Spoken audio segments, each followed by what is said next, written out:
midst of World War II, both Nazi Germany and her Japanese allies plan new terror tactics to strike fear into the hearts of their enemies.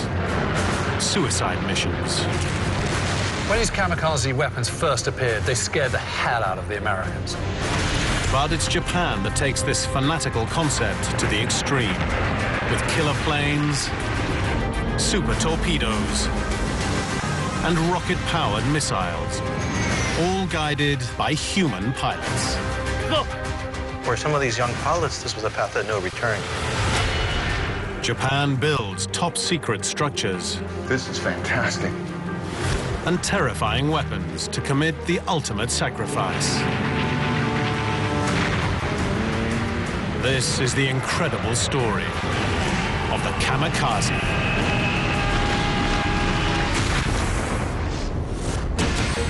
The biggest construction projects of World War II, ordered by Hitler and his Japanese allies to secure world domination.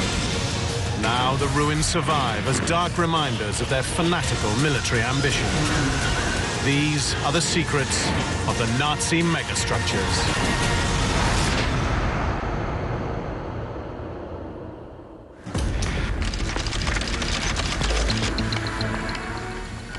In a secret underground bunker in southern Japan, Vice Admiral Motomi Ugaki is preparing to unleash suicide squadrons against the American forces.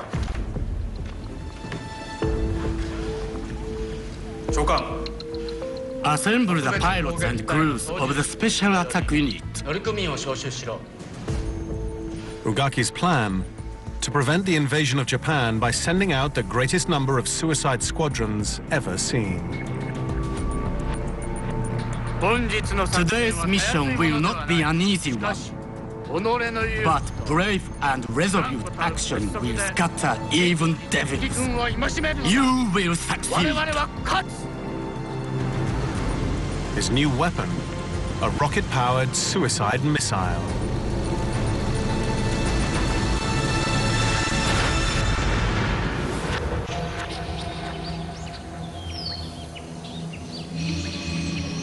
On a hillside in southern Japan, hidden behind a jungle of bamboo, are the remains of the secret command center, where Vice Admiral Ugaki masterminded hundreds of suicide attacks. Well, this is fantastic.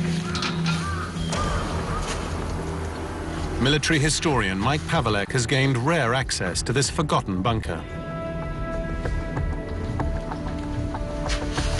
Oh, phenomenal. Ugaki buried his headquarters in this mountain to protect it from the Allied bombing.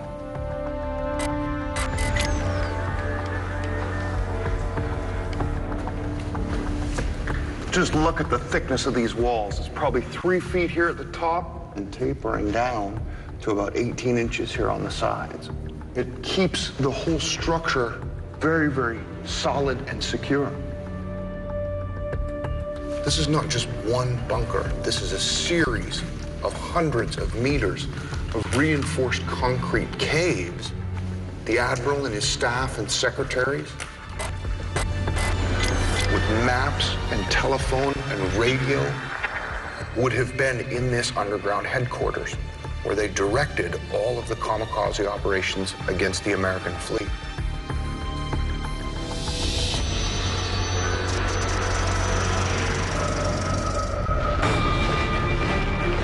The story of this terrifying new tactic unfolds in both Japan and Nazi Germany. In Europe, as the tide of the war turned decisively against Hitler, the Nazis planned suicidal squadrons, driven by fanatical obedience to the Führer and the fatherland. In Japan, the story of suicide squadrons begins in 1940. The Japanese sign a pact with Nazi Germany and Fascist Italy. And the three Axis powers promise to assist one another.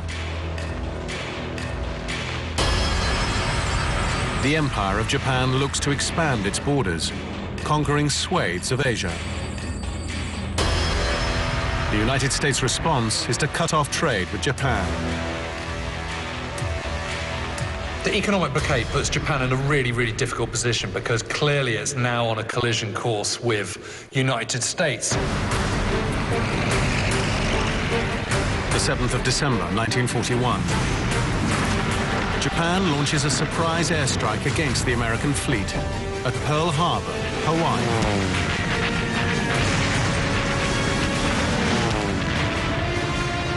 The attack on Pearl Harbor is an enormous success. It massively cripples the Pacific Fleet, and it catches the Americans totally unawares. Japan and her Nazi allies are now at war with the United States. But in the years that follow, the war goes against the Axis powers. The 6th of June, 1944, D-Day. The Allies invade France to liberate Europe from Nazi rule. And in the Pacific, a vast American fleet sweeps west. Mission: to crush the Empire of Japan. The 19th of June, 1944, the Japanese and Americans meet near the Mariana Islands.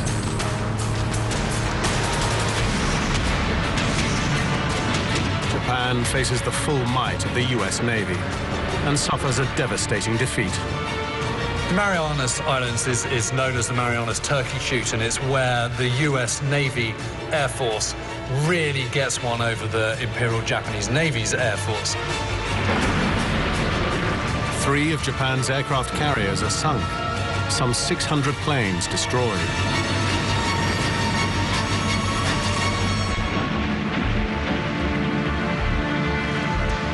The Japanese surface fleet essentially ceases to exist. I mean, the bulk of the fighting Japanese capability is lost at the Marianas. A core reason for the defeat is the failure of the Japanese fighter plane, the Mitsubishi Zero. Mike is exploring one of only a handful that still survive. The Zero is simply outclassed by contemporary American aircraft. Part of the problem that the Zero has is that even though it has great range and maneuverability, the fuel system lacks self-sealing fuel tanks. So when American pilots shoot at Zeros, they tend to explode. Japan needs a new tactic to face down the might of the American fleet. And they need it fast. The Americans are now closing in on Japan. Their next target is the Philippines. The Philippines, a former US colony, is absolutely crucial for the Japanese because it's through the Philippines that their oil supply comes. And without it, they're absolutely finished. In October 1944, the man in charge of Japan's Air Force in the Philippines is Takejiro Onishi. His orders are to stop the Allies from invading the islands at any cost. But he only has 30 Zero fighter planes to hold off hundreds of enemy ships. How can we possibly hold the Philippines with what we have? His solution is radical and unexpected. Turn the 30 Zero fighter planes into bombs. I don't think there'll be any other certain way to carry out the operation than to put a 250-kilogram bomb on a Zero and let it crash dive into a US carrier. This is the first time Japan orders suicide attacks. And it will totally change the face of the war. The new squadron is called Kamikaze, meaning divine wind. The aim, each Zero plane takes out one American ship. To give the Zero the longest range possible, engineers reduce its weight by removing machine guns, armor, and radios. They add extra fuel tanks, and then a 550-pound bomb.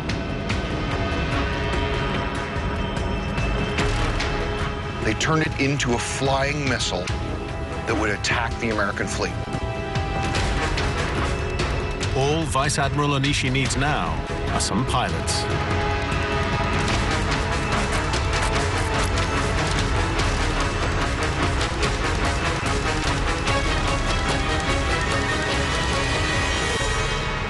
In Japan, shame is very important.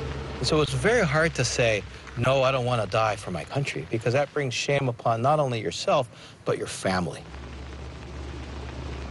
And so a lot of these young soldiers had to put on a strong face, a strong look. They had to be manly.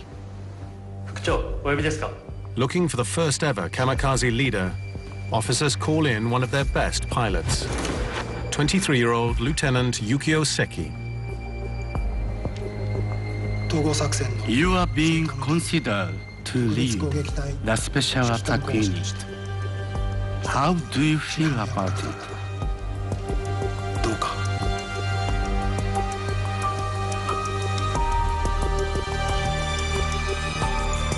You absolutely must let me do it. Thank you. Seki confides to a journalist that he believes suicide tactics are a waste of his skills. But still, he prepares himself for certain death.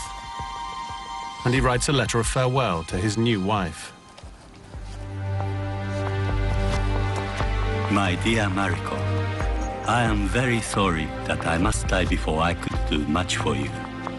As I am departing, I recall innumerable memories that we share.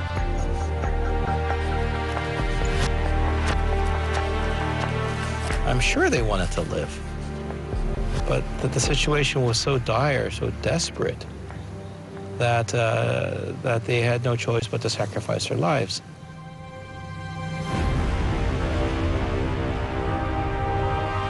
The next day, the new kamikazes are ready for their first ever attack. You're already gods without earthly desires. Your own crash dive is not in vain. I ask you all to do your best. Let's go. Before getting into his zero, Seki makes a last request. Commander, please give this to my family.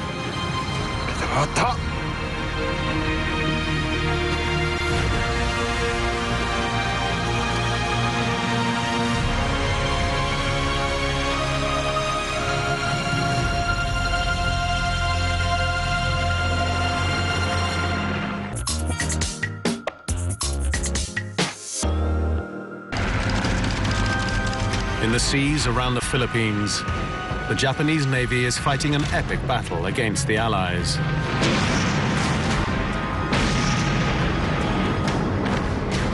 In the skies above, Yukio Seki leads the first ever squadron of kamikaze pilots. After setting out on 5 successive days, he finally spots an American naval task force and his key target, an aircraft carrier.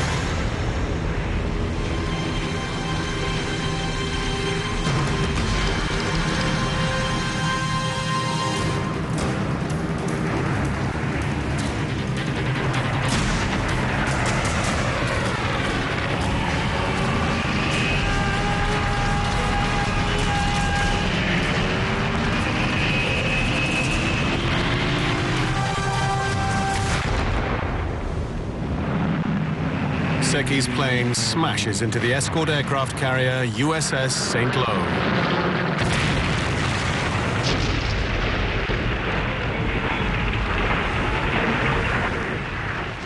The ship sinks, with 889 men on board.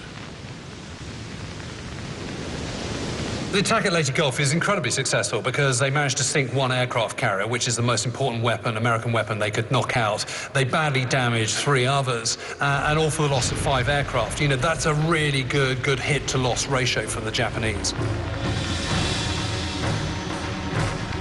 It looks like this is a tactic that has some legs that may well be paying off. Buoyed by the success, Kamikaze Commander Onishi expands his suicide tactics on a far greater scale. New planes and pilots arrive from Japan. Onishi now sends wave after wave of kamikazes to defend the Philippines. At the Battle of the Philippine Sea, 121 kamikaze pilots hit their intended target, sinking 16 American ships. It's the most effective use of air power that the Japanese have had in years. The power of the kamikazes is not just hitting ships, it's also the psychological effect that suddenly you are up against an enemy at which there seems to be no limits at all. And that's a terrifying proposition. But in the midst of the kamikazes' early success, there's a growing problem. The kamikazes are damaging and sinking US ships. But so far, they've only sunk one aircraft carrier.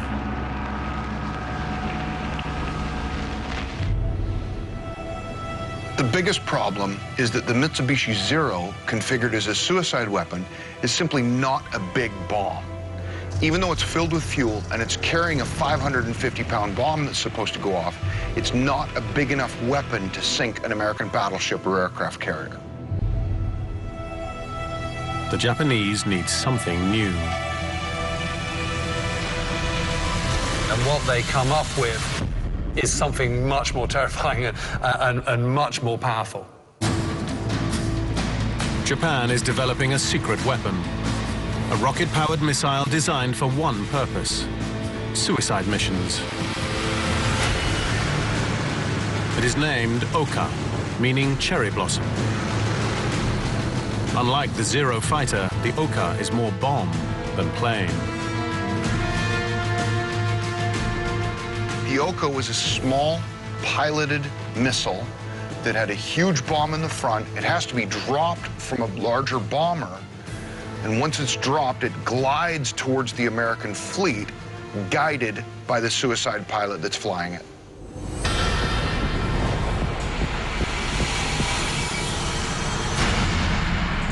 Very few original Okas remain, but one in a restricted hangar in the UK is in the process of being restored.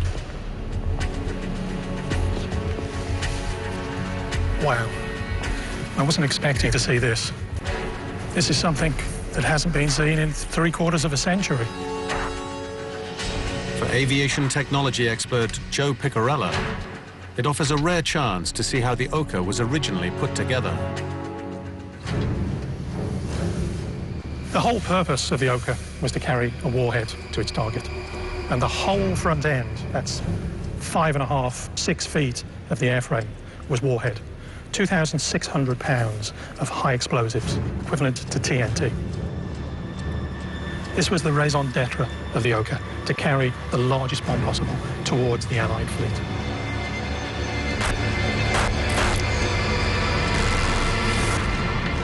The warhead makes up about 60% of the weight of the Oka and fills the entire nose cone. Sitting right behind this massive bomb is a small, basic cockpit for the pilot.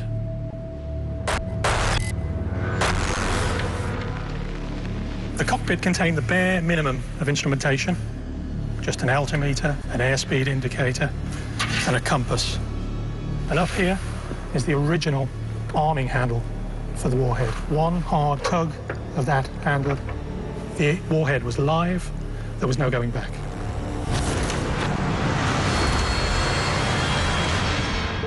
The cockpit also contains something found in no other aircraft. These two clips would hold the pilot's samurai sword. The pilot would look up, and one of the crew members on the Betty would pass him his last worldly possession, his sword. Dropped from a height of 20,000 feet, the Oka could glide to a target up to 20 miles away.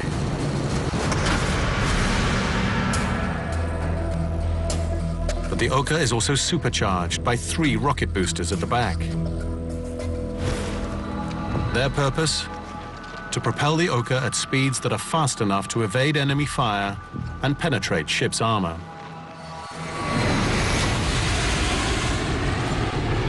The Oka's incredibly fast. In a dive, it can reach speeds in excess of 600 miles an hour, so that's faster than anything else in the sky at that time. The Oka is a radical solution, but the Japanese are not alone.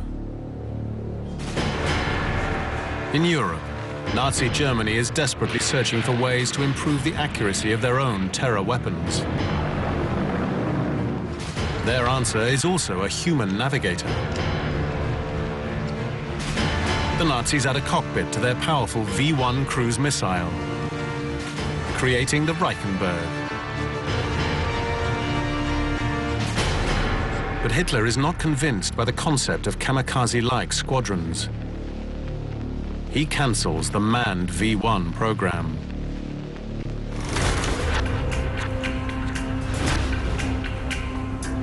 In Japan, development of the rocket-powered Oka is underway at a top-secret research base in the port city of Yokosuka, south of Tokyo. But the Oka engineers here suffer a major setback.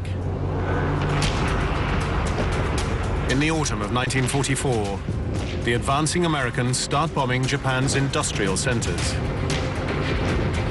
The Japanese need to move the production line of their new weapons to somewhere safer.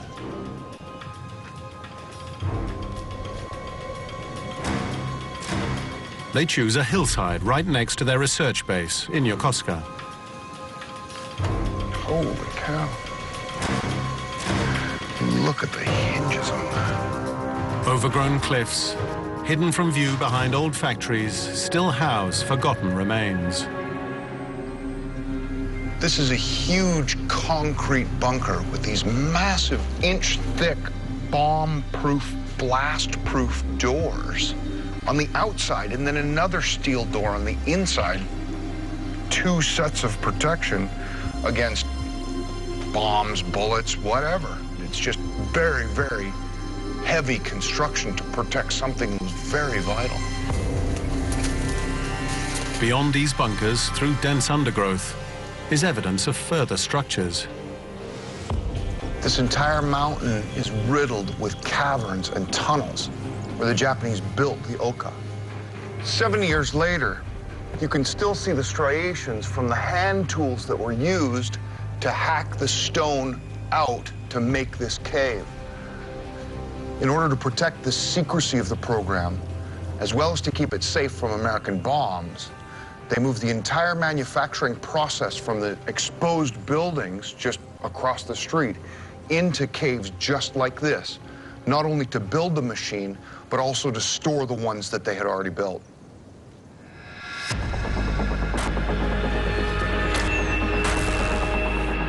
American bombing campaigns slowed the production of the Oka.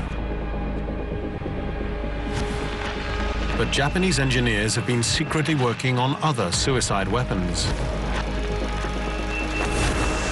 including one that attacks not from the skies, but from below the waves. A manned torpedo.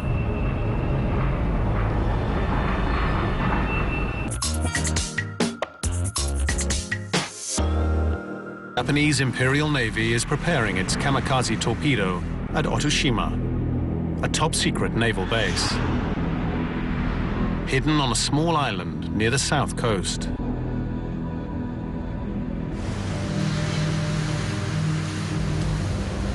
Historian Tosh Minohara is heading for the site.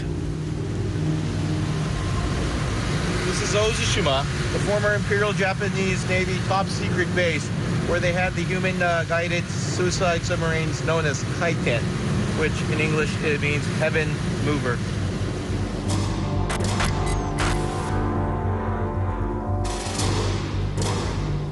Tosh has come to explore what remains of the base.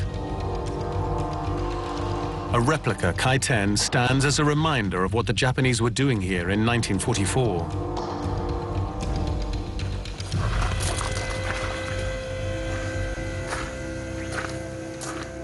So this is the Kaiten. It's a human-guided torpedo with one pilot. The pilot would sit here. You would think, well, Why not just your torpedo? Why does it need to have a pilot? Well, the reason why is because of the guidance system. It would supposedly increase accuracy. When you have a person sitting here, he can control it until the last minute.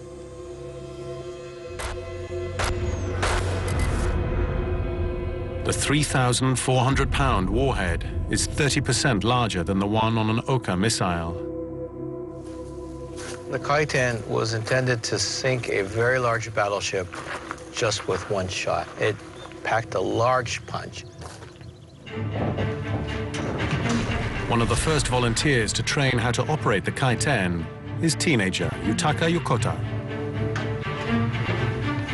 He arrives at Otoshima in the September of 1944.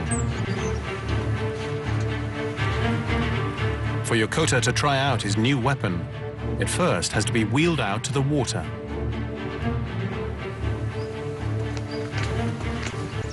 This is the path in which they carried the Kai-10, which was built over there, the base over there. They would wheel it on tracks through this tunnel, which they carved out from the hillside.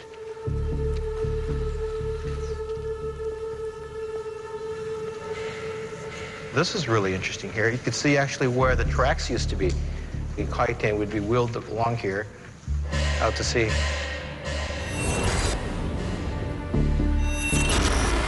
This is also the path where the pilots would walk through on their training missions, or if it's an actual mission. This was a one-way path here. This was a path of no return.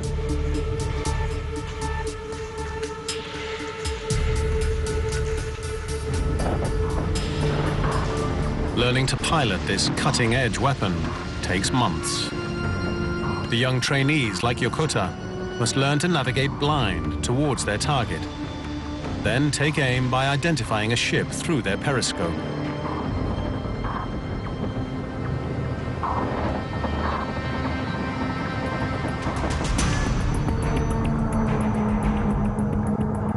They weren't guided by anything high-tech. It was just the skill of the pilot. And this pilot could not see. All he had was a compass and a stopwatch.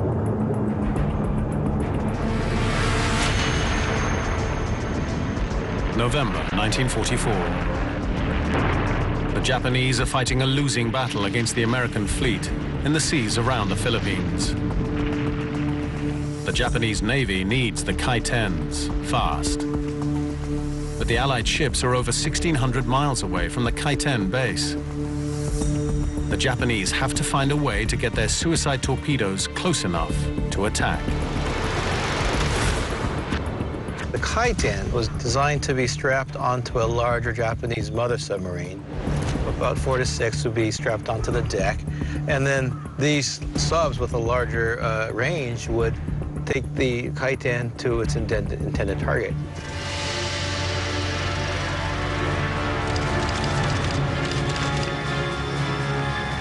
The first ever Kai-10 mission leaves Otoshima Naval Base.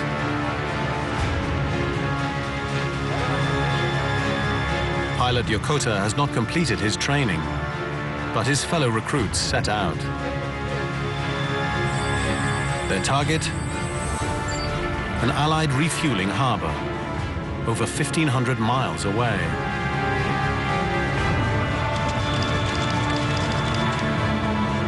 "12 days later. Mother submarines close in on their target.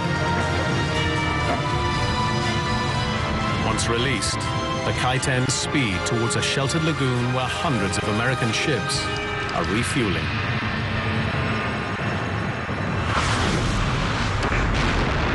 One Kai-10 slams into the side of fuel supply ship USS Mississauga.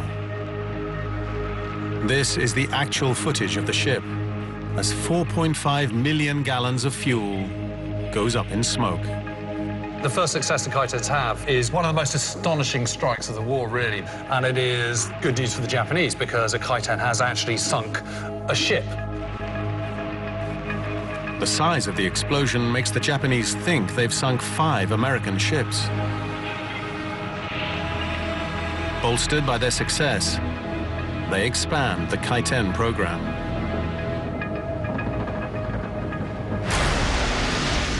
But they aren't ready in time to save the Philippines. The Allies begin liberating the islands in December 1944.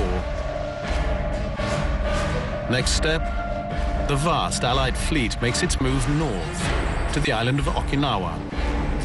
They're closing in on mainland Japan. But they're now also coming into direct range of the full force of all Japan's kamikaze weapons. And a man on a mission to rain terror from all sides.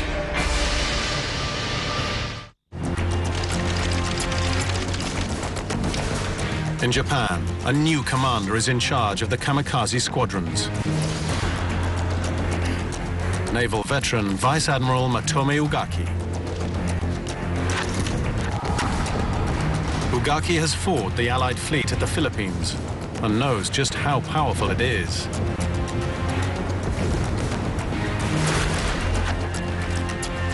He now controls kamikaze operations from his high-security underground bunker.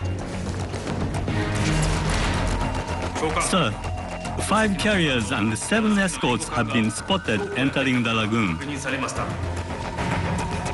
Assemble the pilot and crews of the Special Attack Unit.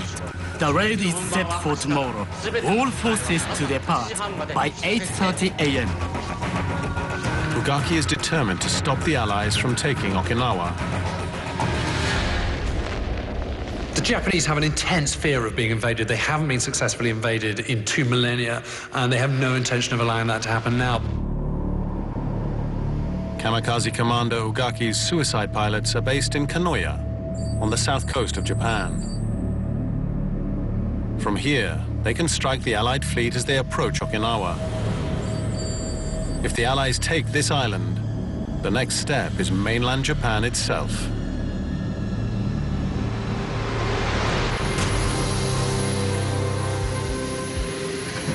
It was from this very airfield where Admiral Matome Ugaki sent his suicide pilots to attack the American fleet. Mike Pavelek has been granted special access to the airfield by the Japanese Navy.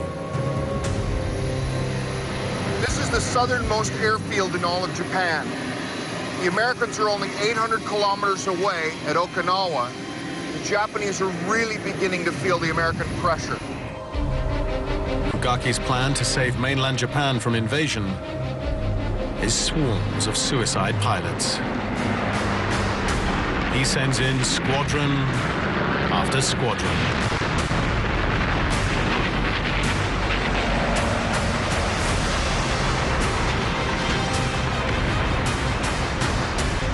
The battle for Okinawa sees the most intense use of kamikaze tactics ever. And Ugaki has an ace up his sleeve.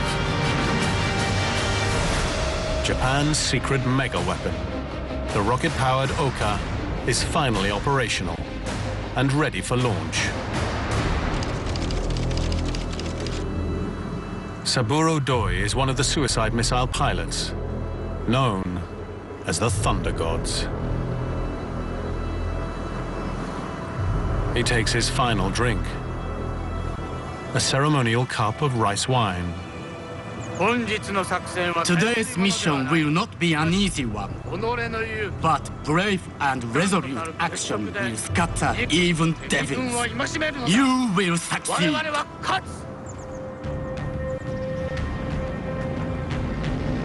Doi and 8 other Thunder God pilots head for Okinawa on board bombers carrying the deadly Okas. Nearly 70 miles northwest of the island, Doi's crew spot the first of the US fleet, the destroyer, USS Manert L. Aberle.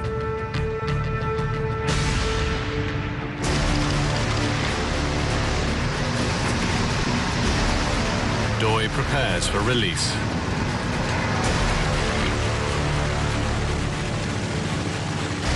At an altitude of 19,000 feet,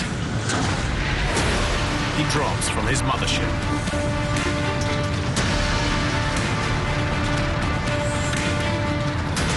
He fires his rockets.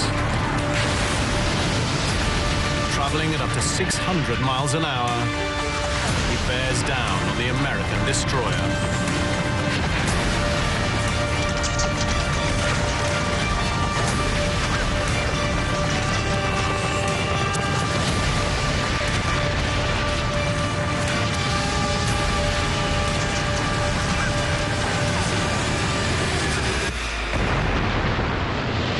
hits the ship square in the middle, it blows up and sinks. It looks like the Japanese have finally got their key killer weapon. Sir, reports are that we have sunk one enemy ship and damaged at least 14 others. Prepare squadrons for further attacks.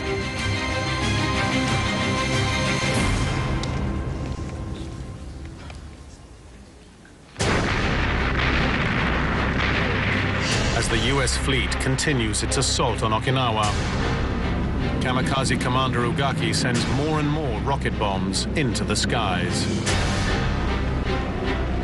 It's an act of desperation mirrored in Nazi Germany. In April 1945, the Allies are closing in on Berlin. Despite Hitler's previous opposition to suicidal missions, the Luftwaffe is under pressure.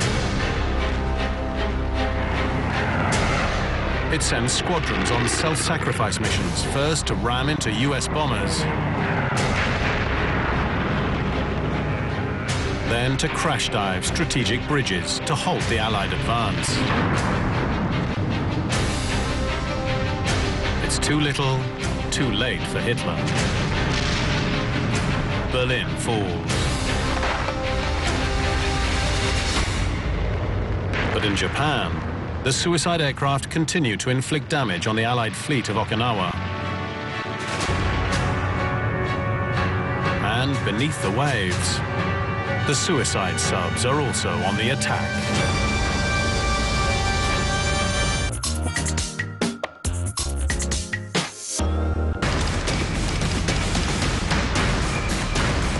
In the seas off Okinawa, a Japanese submarine approaches the US fleet. Kaiten pilot Yokota prepares to launch his suicide torpedo.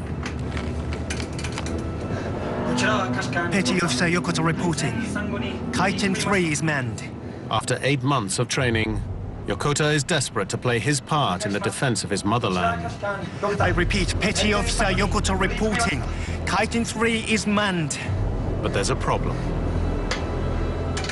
Water leaking into cables cuts off all Yokota's communication. He can't be released. Set me loose. I'll find enemy myself. Yokota is denied the opportunity to sacrifice his life for his nation.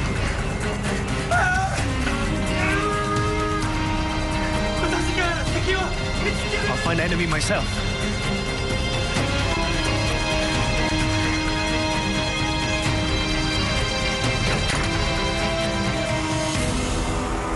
So far, the Japanese have sacrificed over 5,000 kamikaze pilots. But these new tactics have failed to halt the advance of the Allies. May 1945. In Europe, Nazi Germany has finally surrendered.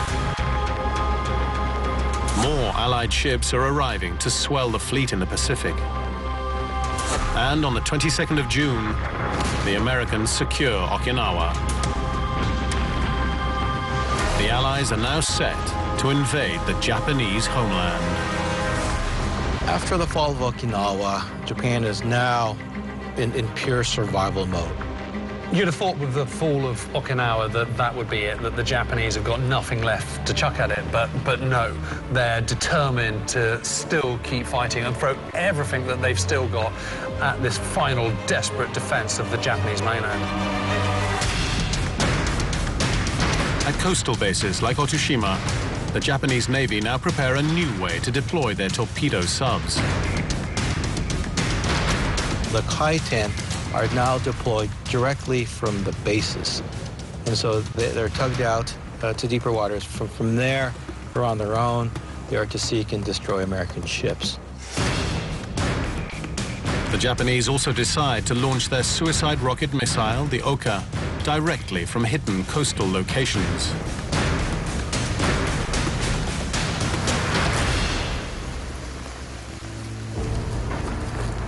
One site is near Miyoshi village, south of Tokyo.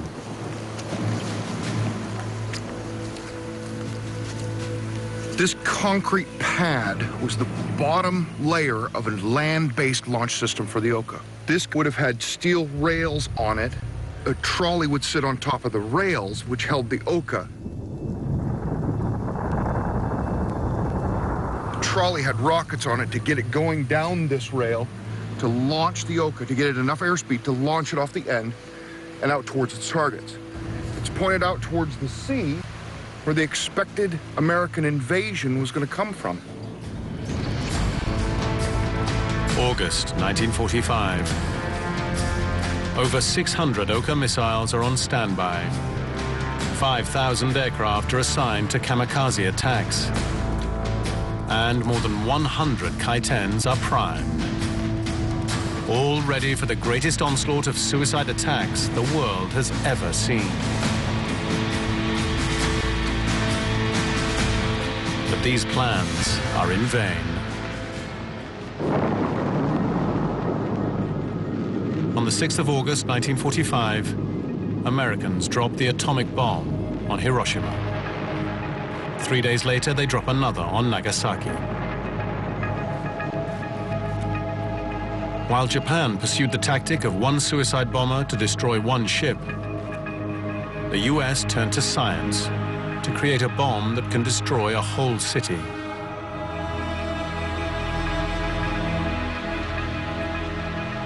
It is the lethality of this, the destruction caused by these bombs, that finally persuades the Imperial Japanese to throw in the towel at long last and surrender. The war is over.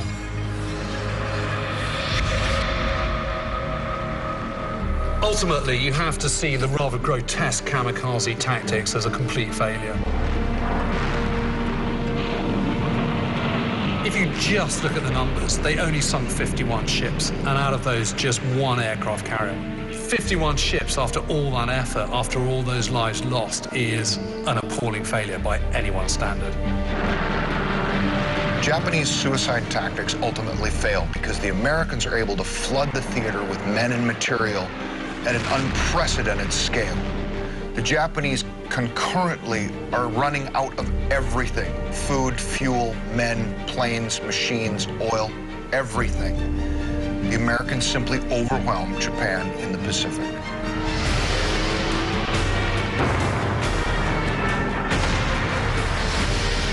After he hears of Japan's surrender, kamikaze commander Ugaki orders one last suicide mission. His own. Overcome by the shame of surrender, he resolves to die in the same way as his young pilots. He records the event for posterity in this photograph. Ugaki can't fly himself. So, taking the kamikaze spirit to a new extreme, one of his pilots volunteers to take him as a passenger.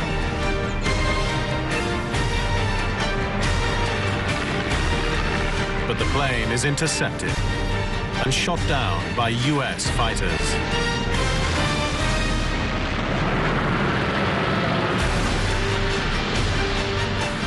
With Ugaki's death, he becomes the last of Japan's kamikazes.